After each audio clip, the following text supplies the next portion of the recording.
Kita semua penuh dengan sukacita, penuh dengan kegirangan karena hari ini Tuhan lagi memberikan kesempatan, memberikan waktu kepada kita semua untuk kita bisa beribadah, baik yang ada di gereja maupun yang ada di rumah, dan dimanapun saudara mendengarkan firman Allah ini. Saudara, hari ini saya akan berbicara tentang fokus saya bagaimana kematian Tuhan, Jumat Agung. Saya percaya Yesus mati bagi saya dan saudara, karena Yesus mengasihi kita semua. Amin. Haleluya. Puji Tuhan. Nah saudara, mari ada hal-hal yang kita akan lihat. Kita akan fokus saat Yesus ada di kayu salib. Ada hal-hal yang terjadi. Ada perkataan-perkataan Yesus yang luar biasa. Dan itu memberi kita semangat, memberi kita kekuatan yang baru di dalam Tuhan. Puji Tuhan. Mari kita lihat dalam firman Allah. Lukas pasal yang ke-23. Ayat yang ke-34. Apa yang Yesus katakan di kayu salib? Yesus berkata, "Ya Bapa, ampunilah mereka, sebab mereka tidak tahu apa yang mereka perbuat." Saudara, kalau kita mengikuti bagaimana perjalanan Yesus, mulai dia dari doa di Taman Getsemani, dan seterusnya dia mengalami penyiksaan-penyiksaan secara tubuh. Dan pada waktu dia memikul salib menuju ke Bukit Golgota. Saudara, ini bukan perjalanan yang pendek. Cukup jauh, menanjak. Dan kita menyaksikan bagaimana dia juga dihina, diolok dan semuanya. Sampai dia ada di Bukit Golgota.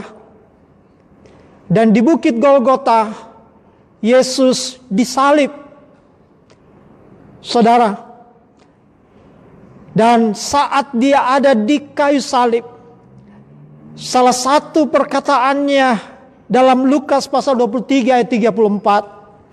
Yesus berkata, "Ya Bapa, ampunilah mereka, sebab mereka tidak tahu apa yang mereka perbuat." Saudara, bicara tentang pengampunan, sesuatu yang tidak mudah bagi saya dan saudara. Bicara tentang sesuatu untuk mengampuni orang yang berbuat salah, itu sesuatu yang tidak gampang buat saya dan saudara. Tetapi Yesus tidak sebatas kata hanya mengungkapkan ampunilah, tetapi ditindak lanjut dengan sebuah perbuatan. Karena kita tahu di kayu salib kematian Tuhan Yesus karena dia mengasihi saya dan saudara. Haleluya. Saya percaya ada banyak orang yang bisa memberikan contoh teladan yang baik, tetapi tidak ada yang pernah bisa melebihi Yesus. Pada saat dia jadi manusia, dia adalah manusia yang sempurna, dan dia juga Tuhan yang menyelamatkan setiap hidup saya dan saudara. Nah saudara, kalau kita lihat saat Yesus menyampaikan perkataan ini di kayu salib, apa yang diungkapkan orang-orang yang ada di sekitar kayu salib itu? Saat Yesus disalibkan, mari kita lihat dalam Lukas pasal 23 ayat yang ke-35 berkata demikian. Orang banyak berdiri di situ dan melihat semuanya. Jadi mereka yang ada di sekitar kayu salib, di mana Yesus dan dua penjahat yang disalib di samping kiri dan kanan. Maka pemimpin-pemimpin mengejek dia. Katanya, orang lain ia selamatkan, biarlah sekarang ia menyelamatkan dirinya sendiri. Jika ia adalah Mesias, orang yang dipilih Allah. Kita melihat apa yang dilakukan orang-orang yang ada di sekitar salib itu. Yang pertama, di situ pemimpin-pemimpin mulai mengejek dia. Orang lain dia selamatkan, dan biarlah ia menyelamatkan dirinya sendiri. Jika memang ia Mesias, kalau dia memang dipilih Allah, saudara, kalau kita mulai bayangkan bagaimana saat Yesus dalam penderitaan yang luar biasa, di saat dia berkata ampunilah mereka, tetapi ada orang-orang di bawah kayu salib, mulai dari pemimpin-pemimpin, mulai mengejek Yesus. Renungkanlah firman Allah ini, saudara. Nah, orang yang kedua yang kita bisa melihat di dalam Lukas pasal 23 ayat yang ke-37 dan ayat yang ke-38. Juga prajurit-prajurit mengolok-olokkan dia. Mereka mengunjukkan anggur asam kepadanya dan berkata, jika engkau adalah raja orang Yahudi, selamatkanlah dirimu. Yang pertama tadi pemimpin-pemimpin, yang kedua di sini prajurit-prajurit yang mengolok-olok. Saudara, bahasanya hampir sama. Jika engkau adalah raja orang Yahudi, selamatkanlah dirimu. Kalau engkau punya kuasa yang luar biasa, selamatkanlah dirimu. Bukan berarti Tuhan gak punya kuasa untuk menyelamatkan diri. Tapi sementara Tuhan ada di kayu salib, Yesus sedang menggenapkan sebuah rencana yang luar biasa bagi manusia. Tuhan sedang mendatangkan kasih. Tuhan sedang membebaskan manusia dari sebuah kebinasaan. Tetapi ada orang-orang yang mengolok-olokkan dia. Saudara, mari Jumat Agung ini kita sementara mengingat kembali betapa besar kasih Tuhan. Haleluya. Haleluya. Ternyata bukan sampai saja di situ, saudara. Ayat yang ke-39. Seorang dari penjahat yang digantung itu menghujat dia, katanya, bukankah engkau adalah Kristus? Selamatkanlah dirimu dan kami. Tadi yang pertama pemimpin, yang kedua prajurit, yang ketiga ada orang yang di sebelahnya Yesus, seorang penjahat yang digantung. Salah satunya berkata, kalau engkau Kristus, selamatkanlah dirimu. Haleluya. Tuhan sudah menanggung segala penderitaan saya dan saudara. Mungkin hari-hari ini saudara dihujat, saudara diolok-olok. Tetapi ingatlah, Jumat Agung adalah berbicara tentang bagaimana Yesus mati bagi saya dan saudara. Mungkin engkau dihina, mungkin engkau disepelekan. Tetapi kalau engkau tahu betapa besar pengorbanan Tuhan, segala apapun yang engkau alami, apapun yang terjadi, kalau engkau pandang kepada salib itu, bahwa Yesus sudah menanggung segala sesuatu. Amin. Saya percaya kita orang percaya, orang-orang yang luar biasa, karena kita punya Yesus, punya Allah yang luar biasa di dalam nama Tuhan Yesus Kristus. Saudara, di dalam Alkitab, dalam Mazmur pasal 1 ayat yang pertama, firman Allah berkata demikian, berbahagialah orang yang tidak berjalan menurut nasihat orang fasik, yang tidak berdiri di jalan orang berdosa, dan yang tidak duduk dalam kumpulan pencemooh. Saudara, orang yang berbahagia, terjemahan yang lain dikatakan diberkati. Orang yang berbahagia, orang yang diberkati Tuhan adalah orang yang tidak duduk dalam kumpulan pencemooh. Saudara, kata pencemooh di sini bukan hanya kita sebatas mengejek, menghina, tetapi juga pencemooh di sini berbicara tentang bagaimana orang yang kuat akan kebenaran dirinya sendiri. Dia merasa benar sendiri. Banyak orang Kristen tidak pernah mengalami Kristus lahir dalam hidupnya, karena dia merasa dia benar. Saat mendengarkan firman Allah, tidak semua firman Allah bisa diterima menjadi sebuah kebenaran. Karena ada kebenaran diri sendiri yang lebih kuat. Saudara, kekristenan kita akan menjadi tumpul. Kekristenan kita akan menjadi mati. Kekristenan kita tidak akan memperlihatkan sebuah kehidupan. Kekristenan kita tidak akan bertumbuh dan menghasilkan buah kalau setiap kebenaran firman Allah kita memakai ukuran diri kita sendiri sebagai sebuah kebenaran. Saudara, saya percaya orang yang berbahagia, orang yang diberkati Tuhan adalah orang yang tidak duduk dalam kumpulan pencemooh. Orang yang tidak meremehkan setiap perkataan firman Tuhan. Dan kalau saudara baca ayat yang kedua, kesukaan mereka adalah merenungkan firman Allah.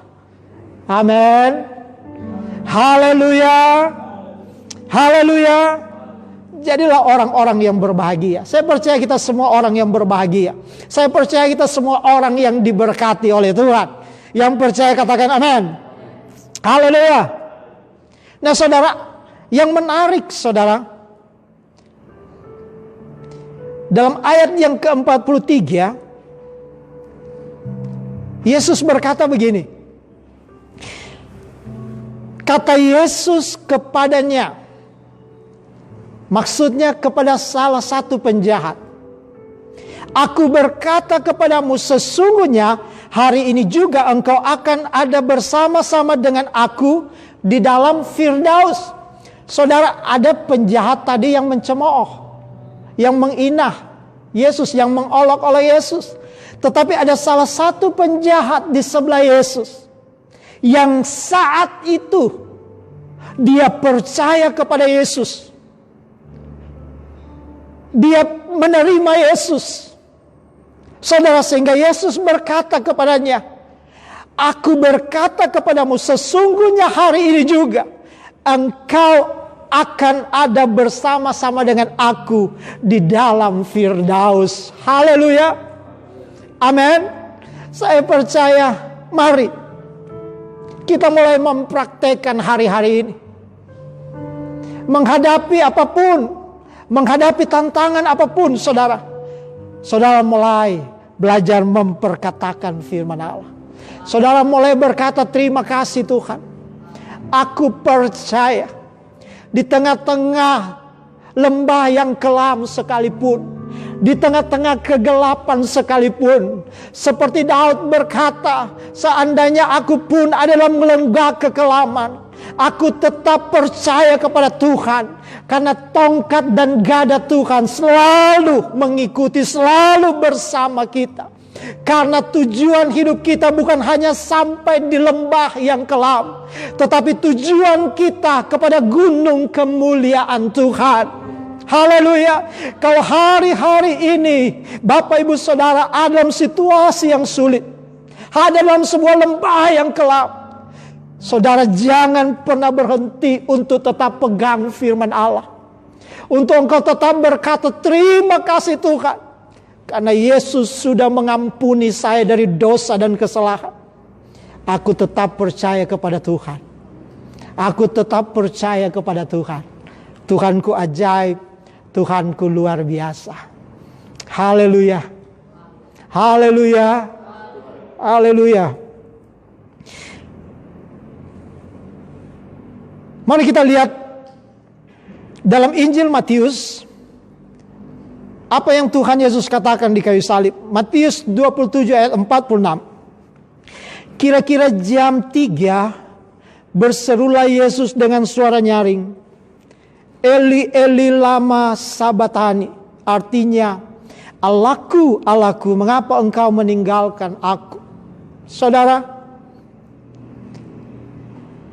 ini penting bagi kita untuk kita bisa mengerti. Yesus saat dia menanggung dosa seluruh umat manusia, dia ditinggal oleh Bapa. Artinya apa, saudara? Tuhan tidak pernah kompromi terhadap dosa. Sekalipun itu Yesus. Yesus yang tidak pernah bersalah. Yesus yang tidak pernah berbuat dosa. Tetapi karena dia mau menanggung, dia mau menerima segala dosa dan kesalahan kita. Karena begitu besar kasih Allah akan dunia ini. Sehingga dia memberikan anaknya Tuhan Yesus. Supaya kita yang percaya kepada dia tidak binasa, melainkan beroleh hidup yang kekal. Haleluya. Dan Yesus katakan, Allahku, Allahku, mengapa engkau meninggalkan aku? Saudara, kalimat ini kalau kita hanya baca sekilas, hanya kalimat biasa. Tetapi saya mau katakan kepada saudara, hubungan Yesus dengan Bapa, kalau saudara lihat dalam Alkitab dan Injil, begitu luar biasa hubungan Yesus dan Bapa. Mereka punya hubungan yang begitu kuat, begitu luar biasa. Tetapi pada saat Yesus menanggung dosa seisi umat manusia, maka Bapa meninggalkan dia. Dan putus hubungan dengan Bapa itu sesuatu yang sangat menyakitkan. Saudara, sesuatu yang sangat-sangat berat buat Tuhan Yesus. Sehingga pada waktu Yesus berdoa di Taman Getsemani, karena sebentar dia tahu dia akan menderita siksaan yang begitu luar biasa. Dan saya yakin dia tahu bagaimana dia akan mengalami putus hubungan dengan Tuhan. Di Taman Getsemani Yesus berdoa, sehingga mengeluarkan seperti darah. Begitu berat beban, saudara, begitu berat beban. Tetapi di situ dia memperoleh kekuatan untuk dia terus melangkah. Dia terus melangkah dan dia terus melangkah.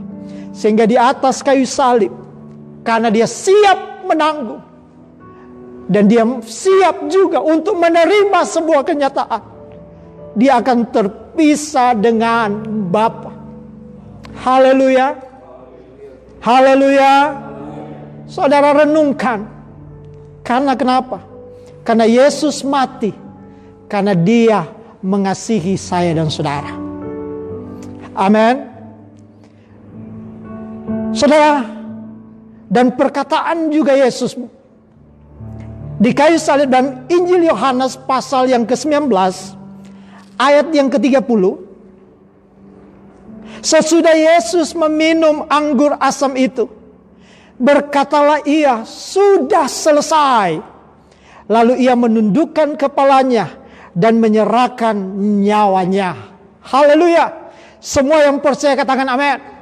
saudara, kata sudah selesai artinya Tuhan sudah menyelesaikan semua rencana Allah di dalam hidupnya. Yesus sudah menggenapinya, saudara.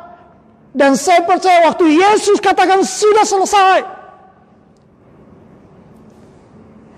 manusia yang sebenarnya harus menanggung, yang harus disiksa, yang harus disalibkan, tapi Yesus sudah menggantikan saya dan saudara. Sehingga Yesus berkata sudah selesai. Amin. Apa yang kita bisa tangkap? Tuhan melakukannya 100%. Tuhan telah menyelesaikan semua rencana yang luar biasa. Sudah selesai. Dan kita mau bersorak bagi Dia. Terima kasih Tuhan. Katakan terima kasih Tuhan. Di rumah-rumah saudara katakan terima kasih Yesus. Engkau sudah melakukannya. Sudah menyelesaikan tugasmu sampai selesai.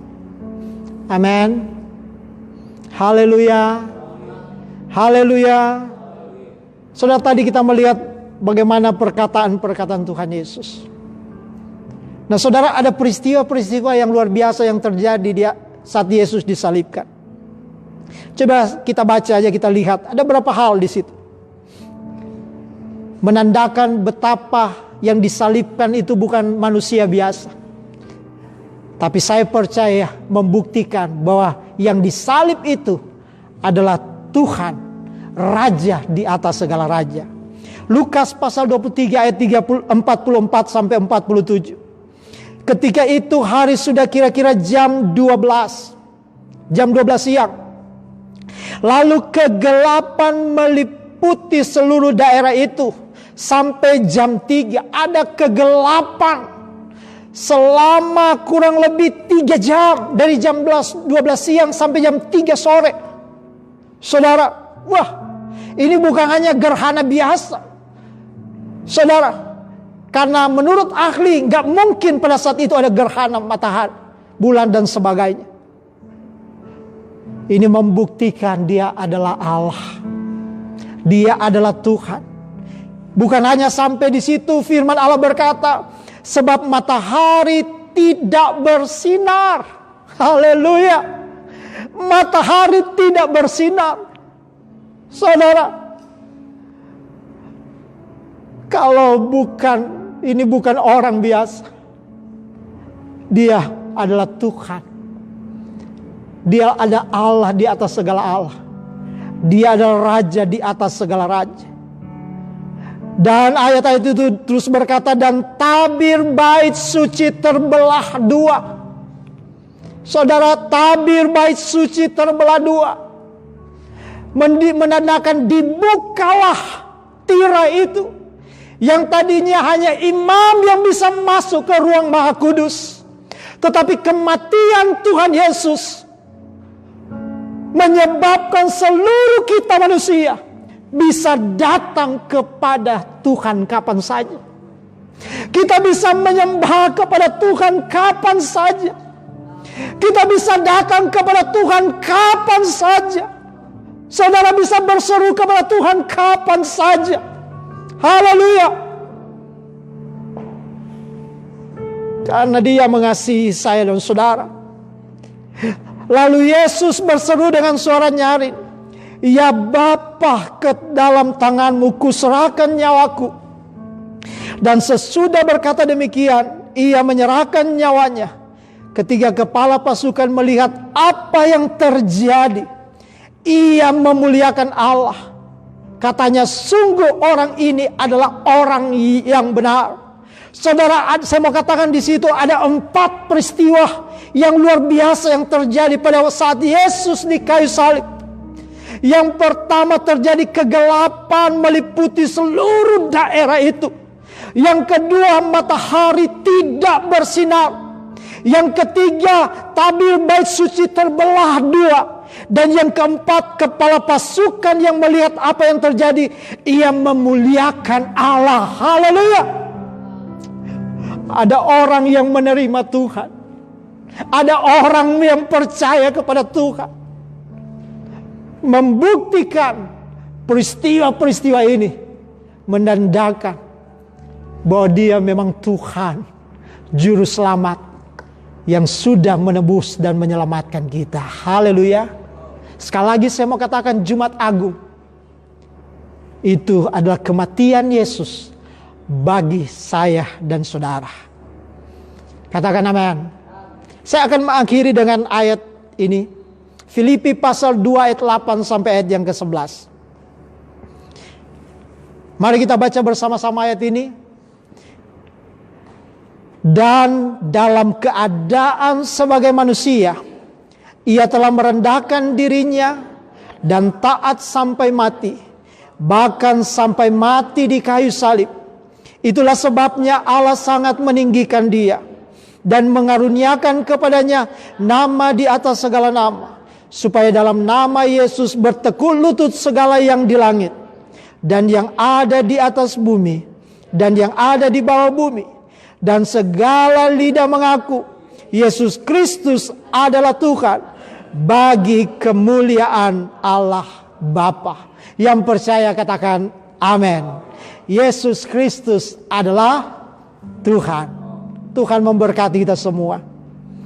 Puji Tuhan, biar lewat firman Allah ini kita mengingat kembali kematian Tuhan Yesus, cinta Tuhan, kasih Tuhan dalam setiap kehidupan saya dan saudara. Haleluya. Terima kasih Tuhan. Terima kasih Roh Kudus. Haleluya. Haleluya. Ada kuasa dalam darah-Mu Tuhan. Terima kasih.